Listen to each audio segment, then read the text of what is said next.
দেখবেন আমরা মনুষ্যকুলে জন্ম পেয়েছি বলে আমরা নিজেকে মানুষ বলে দাবি করছি। সত্যি বাবা, মনুষ্যকুলে জন্ম পেলেই কি তাকে কখনো মানুষ বলা যায়? মনুষ্যকুলে জন্ম পেলেই তাকে কখনো মানুষ বলা যায় না। দেখবেন আপনি আমি হয়তো আকারে মানুষ, আকারে মানুষ হলে কি হবে মা? মানুষ হয়ে যদি মানুষের মনুষ্যত্ব বোধটুকু না থাকে, চেতনা বোধটুকু না থাকে, তাকে কিন্তু কখনো মানুষ বলা যায় না। যে পদখানা আমরা স্মরণ করলাম, এই পদের কথাই বললেন কি? পীরিতি মূরতি কি? পীরিতি মানে ভালোবাসা। ভালোবাসা করো, সম্পর্ক করো, সম্বোধনে করো। কার সঙ্গে করবে? আমার গৌর গোবিন্দের সঙ্গে করো। জাগতিক জগতের প্রেম প্রীতি ভালোবাসা তোমরা করো না। কারণ জাগতিক জগতের প্রেম প্রীতি ভালোবাসাটা কিন্তু লেবুর রসের মতো, মানে যতদিন দিতে পারবেন ততদিন ভালোবাসা, যেদিন দিতে পারবেন না সেদিন তোমার ভালোবাসা ফুরিয়ে গেল। তার প্রমাণ দেখুন, আপনি খেতে বসেছেন, খাবার পাতে একটা লেবু নিয়েছেন বাবা, ওই লেবুর রসটা যতক্ষণ চিবানো হয় না ততক্ষণ খাবার পাতে থাকে, তাই না? এবার লেবুর রসটা যখন চিবানো হয়, রসটা নিংড়াইয়ে খোসাটা কিন্তু আধারে ফেলে দেওয়া হয়। কলিযুগের ভালোবাসা ঠিক তেমনই, যতদিন দিতে পারবেন ততদিন সবাই কাছে রাখবে, সবাই ভালোবাসবে। আপনি যেদিন দিতে পারবেন না সেদিন লেবুর খোসার মতো সবাই আপনাকে দূরে ঠেলে দেবে, কেউ আর ভালোবাসবে না। তাই ভালোবাসো, সম্পর্ক করো, প্রীতি করো। জাগতিক জগতে প্রেম প্রীতি ভালোবাসা না করে আমার গৌর গোবিন্দের সঙ্গে করো। মূরতি ধরেছেন কিসে? নাসিতে জীবের কৌরতি, কলিজীবের কুরতি নাশ করিবার জন্য গৌর হরি প্রীতির মূরতি ধরলেন। জগতে কর্ম হলো দু প্রকারের বাবা, একটা সকাম কর্ম আর একটা নিষ্কাম কর্ম। কর্ম যদি করতে হয় সকাম কর্ম করো না, নিষ্কাম কর্ম করো। নিষ্কাম প্রেমে তাকে ভালোবাসো। সকাম কর্মটা হলো ফলের আশা করি, ফলের আশা তুমি করো না। ফলের আশা ছেড়ে দিয়ে তার কর্ম করো, তোমার যা মনোবাসনা ভগবান তার সে দ্বিগুণ পূর্ণ করে দেবে। শুনেছিলেন ভক্ত প্রহ্লাদের কথা? যে ভক্ত প্রহ্লাদ তার পিতা হিরণ্যকশিপুকে উদ্ধার করিবার পর ভগবান নিজেই প্রহ্লাদকে ডেকে বলেছিল, প্রহ্লাদ বলো তুমি আমার কাছে কি চাও? প্রহ্লাদ কোনো কিছু না বলে ভগবানের বদনের দিকে তাকিয়েছিল। ভগবান বলেন, প্রহ্লাদ অমন করে তাকিয়ে আছো কেন? বলো তুমি কি চাও? তুমি ভগবান হতে চাও? যদি ভগবান হতে চাও আমি তোমায় ভগবান বানিয়ে দেব। কি চাও বলো? স্বর্গ মর্ত পাতাল তুমি যা চাইবে আমি তোমায় তাই দিয়ে দেব। প্রহ্লাদ বলছেন, দয়াময় আমি ভগবান হতে চাই না, বরদান যদি করতেই চাও তুমি আমায় এইটুকু বরদান করো, আমি যতদিন প্রাণে বেঁচে থাকবো প্রভু ততদিন যেন তোমার চরণে আমার চাইবার মতো ইচ্ছাটুকু না জাগে। যতদিন প্রাণে বেঁচে থাকবো ততদিন যেন তোমার চরণে আমার চাইবার মতো ইচ্ছাটুকু না জাগে, তুমি আমায় এইটুকু আশীর্বাদ করো। একেই বলে ভক্ত বাবা। এমন ভক্ত জগতে কজন আছে? আমরা শুধু একটাই নিবেদন করি, দয়াময় তুমি যত পারো আমায় দাও। কি দেয়নি ভগবান? কি দেয়নি? নিজের দেহটাকে দিয়ে বিচার করবেন, আপাত মস্তক লক্ষ্য করে দেখুন, ভগবান কৃপা করে এত সুন্দর দেহ আমাদের দিল, আজও পর্যন্ত বিনিময়ে ভগবানকে আমরা এতটুকু কিচ্ছু দিতে পারিনি। কি দিয়েছি বাবা? ভগবান যে এত সুন্দর দেহ দিল, তার বিনিময়ে আজ পর্যন্ত কেউ কোনো কিছু ভগবানকে দিতে পারলাম না। কি দেব বাবা বলুন তো? দেওয়ার মতো আমাদের কিছু আছে? যারা প্রকৃত ভক্ত তারা কাঁদে আর বলে, দয়াময় এই জগতে যা কিছু আছে সকলই তো তোমার, আমার কিবা আছে আমি তোমায় কিবা দেব? যা আছে সকলই তোমার, আমার কিবা আছে আমি তোমায় কিবা দেব? এই জগতে আমার বলিতে তুমি, আর তোমার বলিতে আমি, নতুবা জগতে আমার বলতে কিচ্ছু নেই। দয়াময় তুমি আমাকে যা দিয়েছ তুমি সবই কিছু কেড়ে নাও, কোনো দুঃখ।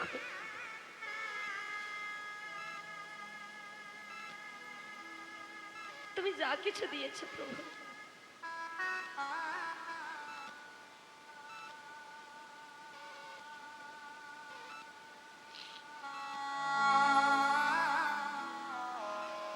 তুমি আমাকে যা কিছু দিয়েছো সবই কেড়ে নাও, কোনো দুঃখ নেই। আস্তে কিন্তু প্রভু তুমি যেন, শোনো, তুমি যেন আমার দু নয়নের জলটুকু কেড়ে নিও না প্রভু। শুধু এ জন্ম নয়, প্রতি জন্ম জন্মান্তরের মতো যেন বদনে হা কৃষ্ণ প্রাণ কৃষ্ণ, হা গৌর প্রাণ গৌর বলে দু নয়নের জলে বক্ষ প্লাবিত করি আমি যেন তোমার নাম গুণ কীর্তন করিতে পারি প্রভু। আর কিচ্ছু চাই না, সবে দিয়েছ, আর কিচ্ছু চাই না। বাকি জীবনে এইটুকু আশা, সারাটি জনম যে জনমটুকু বাকি আছে, যে দিন কয়েকটা আমি বেঁচে থাকবো, এই বাকি দিনটুকু যেন আমি কৃষ্ণ বলে কেঁদে আমার জনম ধরা ধন্য করিতে পারি। শুনেছি প্রভু কাদাই নাকি জীবের ভজন, কাদাই নাকি জীবের সাধন, না কাঁদলে নাকি কোনোদিন তোমার কৃপা লাভই করা যায় না।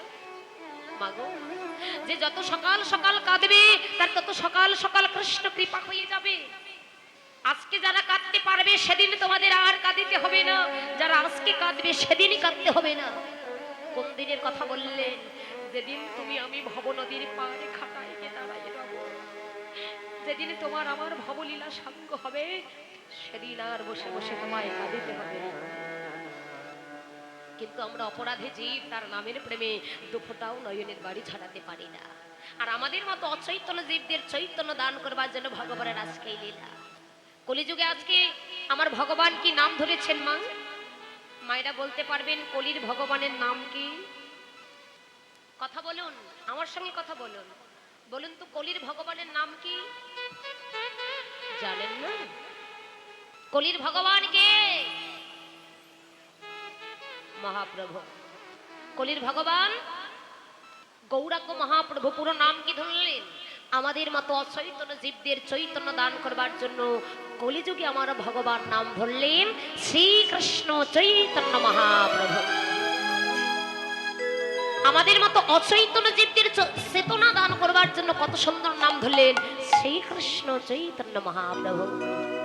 ভগবান কোথায় থাকে বাবা?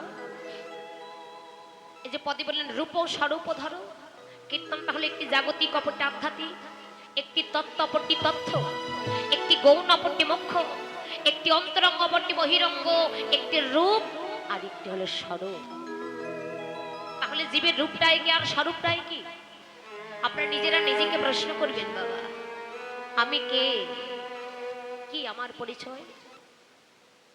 এতদিন আমি ছিলাম কোথায়? আমি এসেছি কোথায়? আবার দুদিন পর আমি চলে যাবই বা কোথায়? এটা প্রশ্ন হয় না মা? প্রশ্ন হয়। আমি কীর্তন অঙ্গনে দাঁড়িয়েছি বলে হয়তো আমি বলতে পারি বাবা আমি সেই রংপুর ডিস্ট্রিক্ট কুড়িগ্রাম জেলা থেকে আপনাদের মাঝে এসেছি, আমি কীর্তনিয়া সীমা রায়। এটা কিন্তু আমার পরিচয় নয়। এখানে এখানে আপনারা কোনো মহৎ, কোনো জ্ঞানী, কোনো গুণী বলবেন মানে আমি একজন ব্যারিস্টার, আমি একজন ম্যাজিস্ট্রেট, আমি একজন ডক্টর, আমি একজন ইঞ্জিনিয়ার, আমি একজন ধনী, মানী, জ্ঞানী, উচ্চ শিক্ষিত। এটা কিন্তু আপনার আমার পরিচয় নয় বাবা। ভগবান আমাদের প্রতি প্রত্যেকের একটাই পরিচয় দিয়েছেন, আমাদের একটাই পরিচয় দিয়েছেন। আমাদের পরিচয়টা কি? জীব নিত্য কৃষ্ণ চরণের দাস। আমাদের একটাই পরিচয়, আমরা প্রতি প্রত্যেকেই প্রভুর চরণের দাস। জীব নিত্য কৃষ্ণ দাস তাহা ভুলে গেল, এই মায়া পিশাচে সেটা বলতে বাধিল। তার চরণের দাসত্ব না করে প্রতি প্রত্যেকেই মায়ার দাস হয়ে বসে রয়েছি। তার চরণের দাসত্ব আজ পর্যন্ত করতে পারলাম না, কবে করতে পারব? পরিচয়টা পেলাম, এতদিন কোথায় ছিলাম বাবা? এতদিন আপনারা আমরা প্রতি প্রত্যেকেই ছিলাম অপ্রাকৃত জগতে, এসেছি আমরা প্রাকৃত জগতে। আবার যার যেদিন ভবলীলা সঙ্গ হবে, আবারও আপনাদের আমাদের প্রতি প্রত্যেকের চলে যেতে হবে সেই অপ্রাকৃত জগতে। এসেছি আমাদের চলে যেতে হবে, কিন্তু মরণের চিন্তা আমরা কজন করি মা? মরণের চিন্তা আমরা কেউ করি? যে জন্ম হয়েছে আমাদের মৃত্যু হবে, এই মৃত্যুর চিন্তা যদি করতাম তাহলে আপনি আমি দেহটাকে নিয়ে অহংকার করতাম না। কিসের এত অহংকার? ওরে মন, এখনই যদি দু চোখ বন্ধ হয়ে যায়, কোথায় ঘর, কোথায় সংসার, কোথায় বাড়ি, কোথায় গাড়ি, কোথায় স্ত্রী, কোথায় পুত্র, তোমার সবই পড়ে রবে। এখান থেকে রাত্রে ঘরে ফিরে গিয়ে ঘুমাবে, ঘুম ভাঙলেই সকাল, না ভাঙলেই পরকাল। ওরে মন, জগতে কেউ কারো নয়। তুমি যাকে আপন মনে করছো তারা তোমার আপন নয়। কাকে তুমি আপন মনে করছো করছো, তুমি যাকে আপন মনে করছো তারা তোমার কেউ আপন নয়। এই জগতে তোমার আমার আপন যদি আছে, একমাত্র প্রাণ বল্লভে গৌরবিনে জগতে আপন বলে তাহার কেহ নেই। ওরে ভেবে দেখে মনে কেউ কারণ মেছে ভমণ্ডলে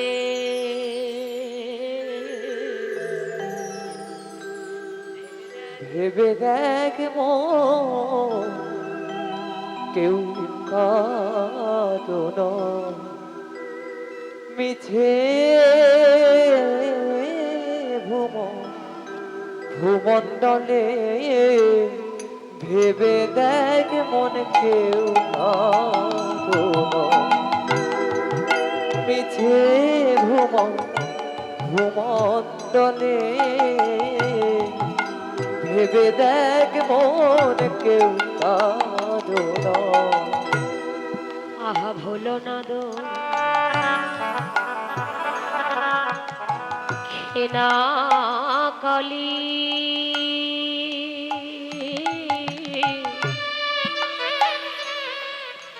বদ্ধ হয়ে মায়া চলে ভেবে দেখ মন কেউ কাঁদো না মিছে ভূমণ্ডলে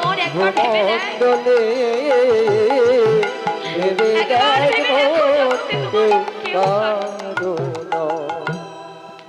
যার লাগিব মর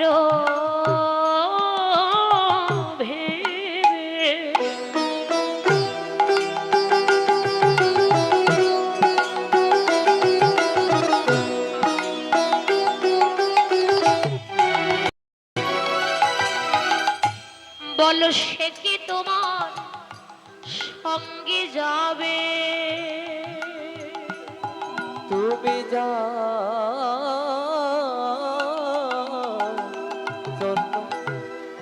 ওগো মরে ভেবে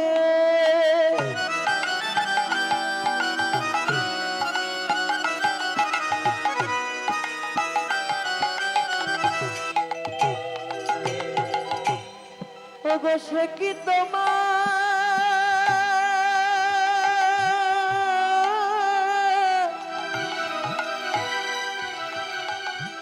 ওগো সঙ্গে যাবে তার প্রমাণ কিন্তু আজকে বাবারা নিজেরাই